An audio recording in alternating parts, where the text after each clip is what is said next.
மேடையில் அமர்ந்திருக்கும் என்னுடைய நண்பர்களுக்கும்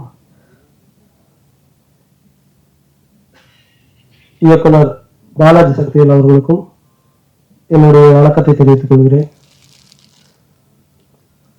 நானும் ராஜேஷும் சந்திச்சு 10 ஆண்டுகள் நிறைவடையுது. இந்த 25ஓட 2015 திரைப்படங்கள் எப்படி இருக்கலாம் அப்படின்னு ஒரு ரசனை சார்ந்த ஒரு உரையாடல்ல தொடங்கி 10 ஆண்டுகளுக்கு பிறகு ஒரு திரைப்படத்தை எடுத்து முடிச்சு அந்த திரைப்படம் ஒரு மிகப்பெரிய வெற்றியை பெற்று இன்னைக்கு இந்த மேடையில நான் நிக்கிறேன் அப்படின்னா ஒரு கனவு போல இருக்கு அப்படின்னு நான் சொல்ல மாட்டேன். ஒவ்வொரு நாளும் இதை பற்றி பேசியிருக்கோம், ஒவ்வொரு நாளும் இதை பற்றி சிந்தித்திருக்கிறோம், ஒவ்வொரு நாளும் இதற்காக திட்டமிட்டிருக்கோம், ஒவ்வொரு நாளும் இதற்காக உழைச்சிருக்கோம். அந்த உழைப்புல எங்க கூட சேர்ந்து பயணிச்சவங்க நக்கலைட்ஸ்ல இருக்கக்கூடிய முன்பு இருந்த இப்போது இருக்கிற அனைவருக்கும், நக்கலைட்ஸ் குடும்பத்தை சேர்ந்த அனைவருக்கும் நான் என்னுடைய மனமார்ந்த நன்றிகளை தெரிவிச்சுக்கிறேன். ஏன்னா அது கொஞ்சம் நன்றி உழைப்பு கிடையாது. வாரம் 7 நாளும் ஷூட்டிங் நடக்கும் கோயம்புத்தூர்ல. இரவு பகல் இல்லாம அந்த வேலை நடக்கும். ஓயாத ஒரு எந்திரத்தை போல நக்கலைட்ஸ்ங்கிற ஒரு சேனல் எங்களுக்கு பின்னால இயங்கி இருக்கு. அவ்வளவு மனிதர்களுடைய நம்பிக்கையும் உழைப்பும் உயர்வையும் அதில் கலந்துருக்கு. அதுக்கு நான் என்றென்றும் நன்றி உள்ளவனா இருக்கேன். அடுத்ததாக நக்கலைட்ஸ்ங்கிற சேனல் தொடங்கி 8 வருஷம் ஆச்சு. இந்த 8 ஆண்டுகளும் எங்களுடைய கரம் பிடித்து எங்களுடைய ஒவ்வொரு வீடியோவையும் ரசித்து மகிழ்ந்து அதை பாராட்டி நாங்கள் தடுமாறும் போது எங்களை விமர்சித்து எங்களை நல்வழிப்படுத்திய தமிழக மக்களுக்கும் அயல் நாடுகளில் இருக்கக்கூடிய தமிழர்கள் அனைவருக்கும் என்னுடைய மனமார்ந்த நன்றிகளை நான் இந்த நேரத்தில் தெரிவிச்சுக்கிறேன். ஏன்னா அந்த ஒரு பெரிய ஆதரவு இல்லாம 8 ஆண்டுகள் எங்களால கடந்து வந்திருக்க முடியாது. எங்களுடைய முதல் வீடியோவோட பட்ஜெட் 250 ரூபா. அந்த 250 ரூபாய்ங்கிறது வாகனத்துக்கான பெட்ரோல் செலவும் டீ பிஸ்கெட் செலவு தான். கிட்டத்தட்ட 1 வருடம் அப்படிதான் போச்சு. முதல் ஆண்டு யாருக்குமே எந்த ஊதியமும் கிடையாது. வெறும் நம்பிக்கையை மட்டுமே வைத்துக்கொண்டு நம்ம வேலை செய்வோம், அதுக்கு ஒரு பலன் இருக்குங்கிற நம்பிக்கையை மட்டுமே வச்சு எங்க கூட சேர்ந்து உழைத்து எல்லாருக்கும் நான் இந்த நேரத்தில் நான் நன்றி தெரிவிச்சுக்கிறேன். அடுத்ததாக சினிமா அப்படிங்கிற ஒரு இடத்துல தடைகள் அப்படிங்கிறது நிறைய இருந்திருக்கு. நாங்க சினிமா பொறுத்த வரைக்கும் 1 வருட குழந்தை தான். ரொம்ப பெரிய அனுபவசாலி போலவோ அல்லது எல்லாம் தெரிஞ்ச மாதிரியோ அப்படி பேசுறதுக்கு ஒன்றும் இல்லை. ஆனா சினிமாவுக்குள்ள வர்றதுக்கான ஒரு அனுபவம் இருக்குல்ல, அதை பத்தி சில விஷயங்கள் பேச முடியும்னு நான் நினைக்கிறேன். ஒண்ணு, இங்க சில மித்ஸ் இருக்கு. அந்த மித்ஸ் திரும்ப எல்லாரும் அதை பத்தி ரீகன்சிடர் பண்ணணும், அதை பத்தி ஒரு மறு விசாரணை நடத்தணும்னு நான் நினைக்கிறேன். சினிமா வேற, யூடியூப் வேற அப்படின்னு பல பேர் சொல்றாங்க. அப்படி கிடையாது. அப்படி சொல்றவங்க ஒண்ணு யூடியூப்னா என்னங்கிறத டிஃபைன் பண்ணணும், அல்லது சினிமானா என்னங்கிறத டிஃபைன் பண்ணணும். அது இல்லாம இது ரெண்டும் வேற வேற.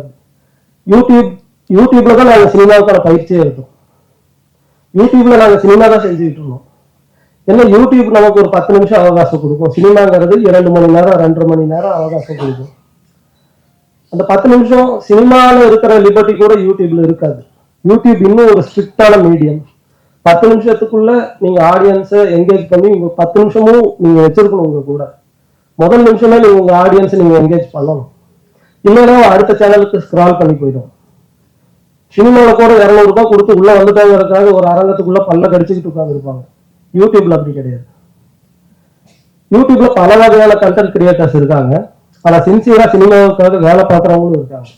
யூடியூப்ங்கிறது நக்கலைட்ஸ் போன்ற ஒரு சேனலோ இல்ல வேற எந்த சேனல் மாதிரியோ அப்படியான ஒரு கற்பனை இருக்காது. அது மட்டும் இல்லை, யூடியூப்ங்கிறதுக்குள்ள எண்ணற்றவங்க அவங்களுடைய ஷார்ட் பிலிம்ஸை எடுத்து ரிலீஸ் பண்ணிக்கிட்டே இருக்கிறாங்க ஒவ்வொரு நாளும்.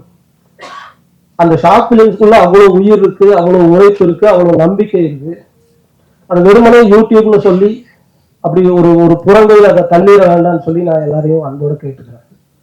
ஏன்னா அதுக்குள்ள கனவு நம்பிக்கையை மட்டுமே வச்சுக்கிட்டு உழைப்பை போட்டு எவ்வளவோ பேர் வேலை செஞ்சுட்டு இருக்காங்க.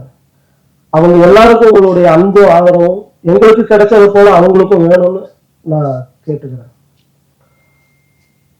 அடுத்தது, பெரிய பண வசதி இருந்தாதான் இந்த ஊடகத்துக்குள்ள வந்து ஜெயிக்க முடியும் அப்படிங்கிறது இல்லை. எங்களோட நிறுவனத்துக்கு பேரு நக்கலைட்ஸ் ஓன் பண்ற நிறுவனத்துக்கு பேரு எறும்புகள் நெட்வொர்க். அந்த நிறுவனத்துக்கு ஏன் எறும்புகள் நெட்வொர்க்னு பேர் வச்சோம்னா, அது ஒரு டீம் ஒர்க் அப்படிங்கிறதுக்காக மட்டும் இல்லை. எறும்போட புத்தை நீங்க எத்தனை முறை கழிச்சு போட்டீங்கன்னாலும் அது திரும்ப கட்டும். அதுக்கு பில்டிங் மட்டும்தான் தெரியும். அது எத்தனை முறை நீங்க அந்த புத்தை இடிச்சீங்கனாலும் குறைச்சிங்கனாலும் அது திரும்ப திரும்ப ரீபில்ட் பண்ணிக்கிட்டே இருக்கும். அதனால என்ன சரிவு வந்தாலும் நம்ம திரும்ப திரும்ப நம்ம வேலையை செய்யணுங்கிறதுக்கான ஒரு இன்ஸ்பிரேஷனுக்காக தான் எறும்புகள் நெட்வொர்க்னு எங்க நிறுவனத்துக்கு நாங்கள் பேர் வச்சுக்கிட்டோம். இதுல எவ்வளோ சிக்கல்களை நாங்கள் சந்திச்சு வந்திருக்கிறோம். அது ரொம்ப சாதாரணம் தான், எல்லாரும் சந்திக்கிற சிக்கல்கள் தான். ஒன்றும் அசாதாரணமான சிக்கல்கள் எல்லாம் நாங்கள் சந்திக்கல. எல்லா சராசரி மனிதர்களும் அவங்க வாழ்க்கையில சந்திக்கிற சிக்கல்கள் தான் நாங்களும் சந்திச்சோம். ஆனால் ஒவ்வொரு முறையும் கடல்ல தத்தளிக்கிறவனுக்கு ஒரு ஒரு ஒரு மரக்கட்டையோ ஒரு ஒரு பிடிமானம் கிடைப்பது போல எங்களுக்கு நக்கலைட்ஸ் தொடங்கிய நாளிலிருந்து பத்திரிகைகளும் ஊடகங்களும் எங்களை ஒரு களம் போல கூட இருந்து காத்து எங்களை இன்னைக்கு வந்து கரையேற்றி இருக்குன்னு நான் சொல்லுவேன். ஏன்னா அன்னைக்கு எங்ககிட்ட எதுவுமே கிடையாது. ஜஸ்ட் எங்களுடைய ஐடியா, அது ஒரு வீடியோவா எடுத்து யூடியூப்ல பதிவேற்றுவோம். ஆனா அதனுடைய நேர்மையும் அந்த அந்த கண்டென்ட்ல இருந்த ஒரு தரத்தையும் மதித்து எங்களை பாராட்டி ஒவ்வொரு முறையும் உற்சாகப்படுத்தி, ஏன்னா நாங்க நேர்காணல் கொடுக்காத பத்திரிகைகளே இல்லைன்னு சொல்லலாம். எல்லா பத்திரிகைகளிலும் எங்களுடைய நேர்காணல் இருக்கு. அப்போ அப்படி ஒரு வரவேற்பு, அதனுடைய எங்களை வேல்யூ பண்ணி இதை செய்யணும் அப்படின்னு பத்திரிகைகளுக்கு தோன்றுவது இல்லையா, அது ஒரு பெரிய பேரன்பா நான் நினைக்கிறேன். ஏன்னா அன்னைக்கு அது மட்டுமே தான் எங்களுக்கான ஒரு ஒரு சோலுக்கான ஃபுட்டுன்னு சொல்லுவாங்க இல்லையா, அது போல இருந்துச்சு. வேற எதுவும் இல்லை. அதைதான் நம்ம பாராட்டுறாங்க. அந்த பாராட்டு தான் அப்படியே தட்டி கொடுத்து 8 வருடம் கழிச்சு இங்க கூப்பிட்டு வந்துட்டு இருக்குன்னு நான் சொல்லுவேன். நாங்க நக்கலைட்ஸ் தொடங்கி ஒரு ஆண்டுக்கு பிறகு எங்களுக்கு விகடன் விருது வழங்கப்பட்டது. அதனால நாங்க எதிர்பார்க்கவே இல்லை. எவ்வளவு பெரிய ஒரு என்கரேஜ்மெண்ட்னு அதை என்னால சொல்ல முடியாது. ரேடியோ சிட்டியில எங்களை கூப்பிட்டு அவங்க பாராட்டி நிகழ்ச்சி நடத்தினாங்க. இப்படி எண்ணற்ற ஊடகங்கள்ல இருந்து எங்களை பாராட்டியிருக்காங்க, வாழ்த்திருக்காங்க. எங்களை பத்தியான ஆர்டிகிள்ஸ் பப்ளிஷ் பண்ணியிருக்காங்க. என்னுடைய அறையில நான் ஒரு பெரிய கலெக்ஷனே வச்சிருக்கேன், ஒரு பெரிய டாக்குமெண்டேஷன். அது எல்லாத்தையும் கலந்து இந்த திரைப்படத்துக்கு பிறகு அதை ஒரு டாக்குமெண்ட் பண்ணி வெளியிடணும்னு எனக்கு ஒரு விருப்பம் உண்டு. ஏன் அப்படின்னா, சாதாரண மனிதர்கள் போராடி தோத்துருவாங்க அப்படிங்கிறதெல்லாம் இல்லை. சரியான வேலையை செய்யும் போது, அது முழு நேர்மையோட செய்யும் போது நிச்சயமாக அதற்கான ஆதரவும் அதற்கான ஒரு ஒரு பக்கபலமா ஊடகங்கள் நிற்கும் அப்படிங்கிறதுக்கு எங்களுடைய பயணம் ஒரு மிகப்பெரிய ஆதாரம். அமுச்சிங்கிற ஒரு வெப் சீரிஸை 2 ஆண்டுகளுக்கு முன்பு நாங்கள் ரிலீஸ் பண்ணோம். அது ஆஹா ஓடிடியில் இருக்கு. அதனுடைய சீசன் 1 சீசன் 2 ரெண்டுமே ஆஹா ஓடிடியில் இருக்கு. சீசன் 2 ஆஹாக்காக நாங்கள் பண்ணோம். ஒரு சினிமா போலவே அதை யூனிட் வச்சு பண்ண ஒரு வெப் சீரிஸ். அது இங்கே தான் ஸ்க்ரீனிங் பண்ணோம். கிட்டத்தட்ட 4.5 மணி நேரம் அது நான் ஸ்டாப்பாக ஓடிச்சு, இன்டர்வலே கிடையாது. அத்தனை பத்திரிகை நண்பர்களும் பிரேக்கே எடுக்காம அதை முழுசா உட்கார்ந்து பார்த்துட்டு அதை சினிமா போலவே நினைச்சு கருதி அதை பாராட்டி, அதை பற்றி எழுதாத பத்திரிகைகள் கிடையாது. அது அவ்வளவு பாராட்டி எழுதினாங்க. அது வெளிவந்த காலத்தில் ஆஹா ஓடிடியில மிக அதிகம் பார்க்கப்பட்ட வெப் சீரிஸ் அதுதான், அம்முச்சி தான். அதுக்கு காரணமும் பத்திரிகை ஊடக நண்பர்கள் தான். அன்னைக்கு நாங்க கோயம்புத்தூர்ல இருக்கோம். எங்களை இங்க இருக்கிற யாரையுமே எங்களுக்கு தெரியாது. ஆனா கிடைச்ச ஆதரவுங்கிறது கொஞ்சம் நஞ்சம் இல்லை. அது கொடுத்த உற்சாகம் தான் அடுத்து ஒரு சினிமா பண்ணுங்கிற ஒரு தைரியம் வந்தது. இந்த திரைப்படமும் குடும்பஸ்தன் திரைப்படமும் பார்த்த அன்னைக்கு காலையில பார்த்தாங்கன்னா மதியானத்திலிருந்து பத்திரிகை நண்பர்களுடைய தோழர்களுடைய ஆதரவான பாராட்டுதல் வந்து வெளிவர ஆரம்பிச்சது. அன்னைக்கே தெரிஞ்சிருச்சு நாங்க மிகப்பெரிய வெற்றி அடைஞ்சிட்டோம் அப்படின்னு. அடுத்த நாள் நடந்தது ஒரு பெரிய கோலாகலமான திருவிழா. அந்த திருவிழாவுக்கான முன்னறிவிப்பு செய்தது பத்திரிகை ஊடக நண்பர்கள் தான். உங்க எல்லாருக்கும் நான் இன்னைக்கு என்னுடைய சிறந்தார்ந்த நன்றியை நான் தெரிவிச்சுக்கிறேன். ஏன்னா இதுக்கு நாங்க எதுவுமே செய்யல, எங்க வேலையை செஞ்சோம் அவ்வளவுதான். ஆனா அந்த வேலையினுடைய நேர்மையும் தரத்தையும் மதிச்சு நீங்க உங்களுடைய மேலான ரிவ்யூஸை கொடுத்து இன்னைக்கு இந்த படம் மிகப்பெரிய ஒரு வெற்றி அடைந்து எல்லா ஊர்களையும் எல்லா அரங்குகளும் நிறைஞ்சு குடும்பமா இதை போய் சிரிச்சு கொண்டாடி இந்த படத்தை எல்லாரும் ரசிச்சுக்கிட்டு இருக்காங்க. எல்லா திசைகளிலிருந்தும் வாழ்த்துக்கள் தினமும் வந்துகிட்டு இருக்கு. இதுக்கு என்ன நன்றி கடன் செலுத்துறதுன்னு எனக்கு தெரியல.